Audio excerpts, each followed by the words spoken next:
마가복음으로 다시 돌아왔습니다. 지난 3월 초까지 마가복음 강의를 하다가 다음 주제를 가지고 말씀드렸는데 오늘부터 마가복음으로 돌아가겠습니다. 오늘 읽은 이 본문은 우리 예수님께서 변화산에서 내려오셔서 귀신 들린, 그래서 말 못하고 듣지 못하고 물과 불에 수시로 뛰어드는 어떤 어린아이를 고쳐주시는 그런 내용이 오늘 본문의 말씀입니다. 변화산에서 주님의 제자들은 정말 황홀한 경험을 했습니다. 베드로, 야고보, 요한 이 세 사람은 그 경험이 얼마나 황홀했던지, 주님 여기에 초막 셋을 짓고 우리 여기서 그냥 살아요 라고 주님께 요청을 드렸습니다. 하지만 우리 주님은 그들의 요청을 거절하시고 세 제자를 데리시고 산 밑으로 내려오셨습니다. 그것은 하나님의 나라, 천국, 하나님의 나라를 이루고 천국을 경험해야 되는 현장을 변화산이 아니라 바로 삶의 치열한 투쟁이 벌어지고 있는 이 세상, 그곳이었기 때문에 그런 것입니다. 우리는 생각하기를 어떤 갈등도 없고 문제도 없고 내가 원하는 것이면 척척 다 이루어지고 모든 것이 일사천리로 다 되어가는 그런 곳에 하나님의 나라가 있으리라고 생각을 합니다. 그러나 하나님의 나라는 그런 곳에 있지 않고 삶의 처절한 투쟁이 이루어지고 있는, 문제가 있는 그 세상 한복판에서 꽃으로 피어오르는 나라라고 하는 것입니다. 부모와 자식의 관계, 남편과 아내의 관계, 직장 상사와 그와의 관계, 목사와 교인들의 관계, 팀 리더와 팀원들과의 관계, 친구들 관계, 많은 관계가 있는데 우리가 아는 대로 이 관계가 썩 쉬운 관계는 아닙니다. 피할 수 없는 관계들이면서 많은 문제와 갈등을 내포하고 있는 관계가 바로 우리의 관계들입니다. 인생의 문제는 이 속에서 일어납니다. 나하고 날마다 관계를 하고 있는 사람들 속에서 인생의 문제가 일어납니다. 저 아프리카 어느 부족의 주장 때문에 우리가 마음의 상처를 받거나 괴로워하지 않습니다. 지금 이 앞에 지나가는 사람들 때문에 인생이 꼬이는 것도 없습니다.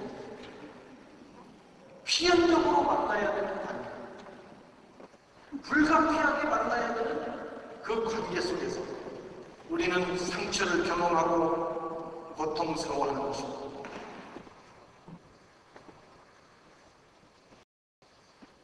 그렇지 않은 다른 사람들에 의해서 문제가 생기지 않는다.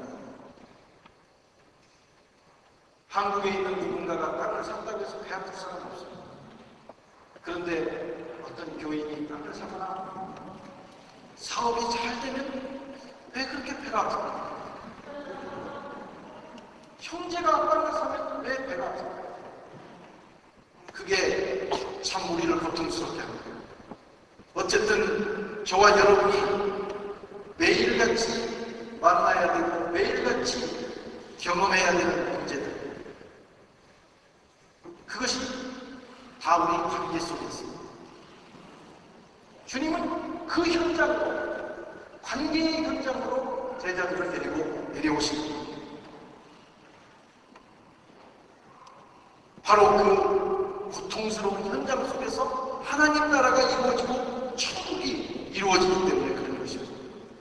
피하고 싶은 삶의 문제들, 그것이 밑거름이 되고 자양분이 되어서 우리는 천국을 경험하고 천국을 꽃피우게 되는 것입니다. 그것이 하나님의 나라. 그래서 사람들을, 내가 필연적으로 만나야 되는 사람들을 우리는 소중히 여겨야 합니다. 그리고 그 일에 충실해야 합니다. 그 시간에 그 사람들을 통해서 하나님께서 은혜를 주시고 천국을 경험하도록 만들어 주시기 때문에 그런 겁니다. 당장 힘들고 어렵지만 그 관계를 잘 극복하고 용서하고 사랑하고 성숙하면 거기에 하나님 나라가 이루어지는 것이죠.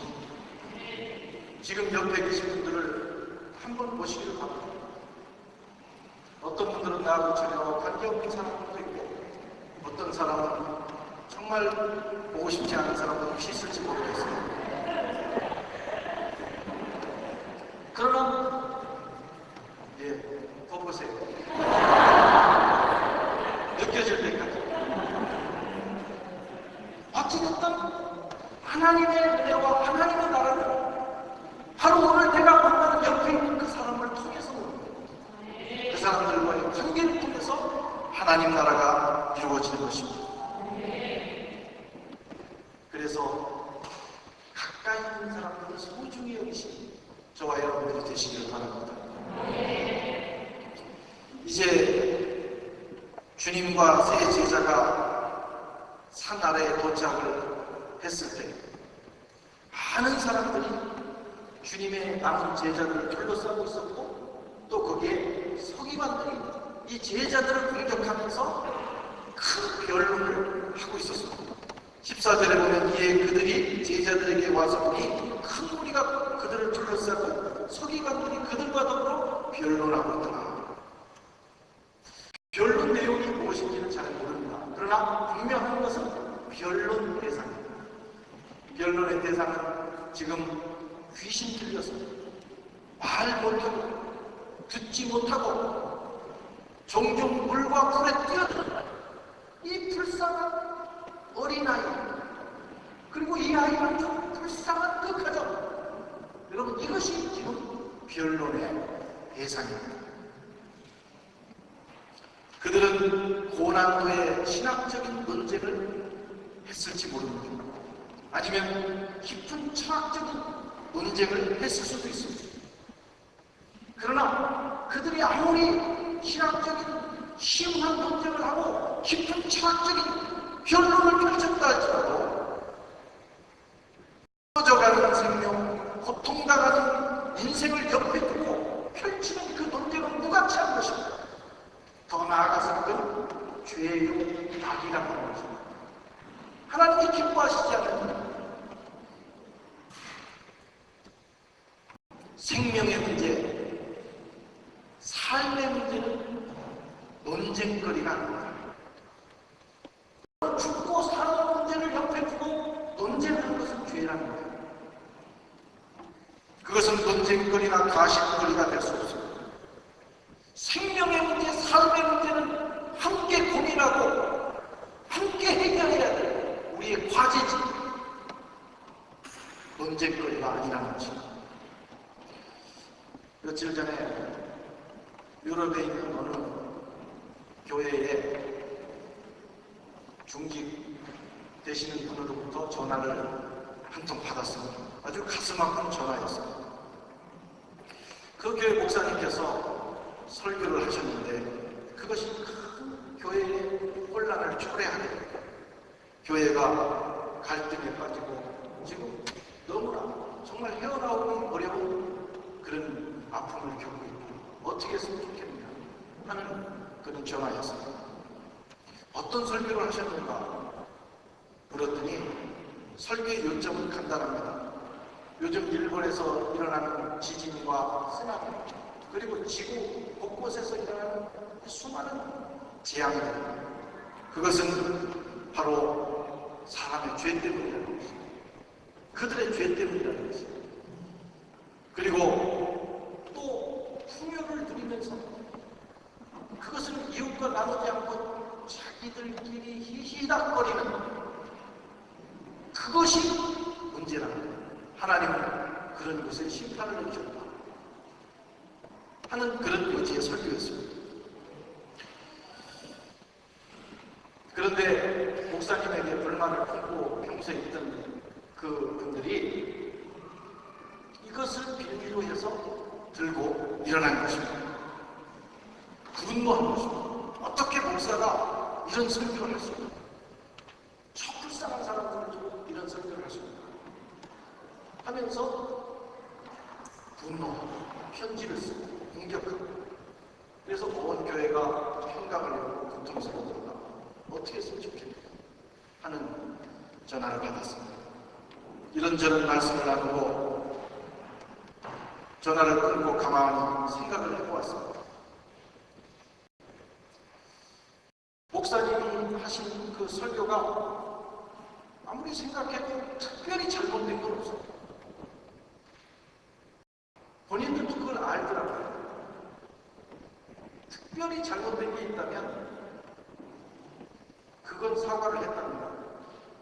희희닥 잘 부유하게 사는 사람들끼리 잘 먹고 희희닥거린다 하는 표현이 과격합니다.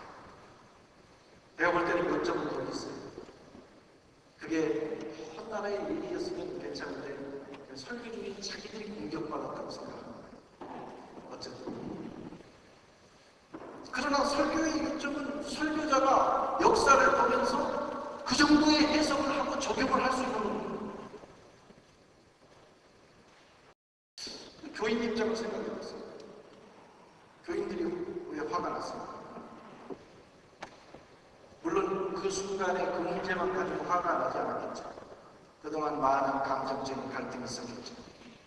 그리고 또 그렇게 생각을 하는 분도 있을 거예요. 어떻게 이 지구상에 이런 문제들이 일어날 수 있는가? 그게 다 인간의 죄란 말이에요. 하는 충분히 그런 입장을 또 이해할 수가 있었어요. 이쪽에서는 이쪽 말이 맞고 저쪽에서는 저쪽 말이 맞습니다. 그런데 분명히 그분들이 잘못한 게 아니었어요. 양쪽 생명의 문제, 지금 재난으로 인해서 고통당하는 문제를 가지고 싸울 일이 아닙니다. 그럴 힘이 있으면, 그럴 에너지가 있으면, 그럴 시간이 있으면 그들을 위해서 기도하고 헌금해서 보내고, 그리고 원소 달려가서 그들을 도와야 되지 않겠어요? 교회의 문제는, 그 교회의 문제는 이 중요한 생명의 문제를 놓고, 인생의 문제를 놓고 말다툼거리, 말거리로 만들었다. 하나님은 어쨌든 그 두 가지를 싫어하십니다. 생명의 문제를 놓고 논쟁하는 것은 죄악입니다. 기관들이 그런 잘못을 범합니다. 아무리 심오한 시각적인 논쟁을 펼쳤을지라도 그들은 하나님 앞에서 죄를 범합니다. 지금 죽어가는 그 생명, 정말 불쌍한 영이 옆에서 고통당하고 있는데 그들은 옆에다 제껴놓고 말장난을. 변론하면 결국 싸우게 되고, 싸우게 되면 마귀만 좋아. 싸움이 있는 곳에는 하나님 나라가 이루어지지 않습니다. 좋은 교회, 좋은 가정은 최소한 싸우지만 않아도 됩니다. 싸우지만 않는 교회, 그 교회 하나님 은혜가 임하고 역사가 일어날 것입니다. 디모데후서 2장 23절에 어리석고 무식한 변론을 벌이라. 이에서 다툼이 나는 줄 압니다.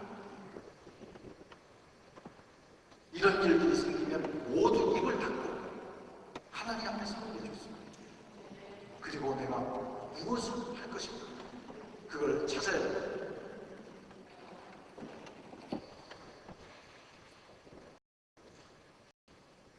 바리새인과 서기관들은 항상 주님께 이 논쟁을 걸었습니다. 시비를 걸었습니다. 그런데 주님의 모습을 사도분들 살펴보면 주님은 항상 그들이 거는 논쟁을 피하셔서 다른 곳으로 가셨습니다.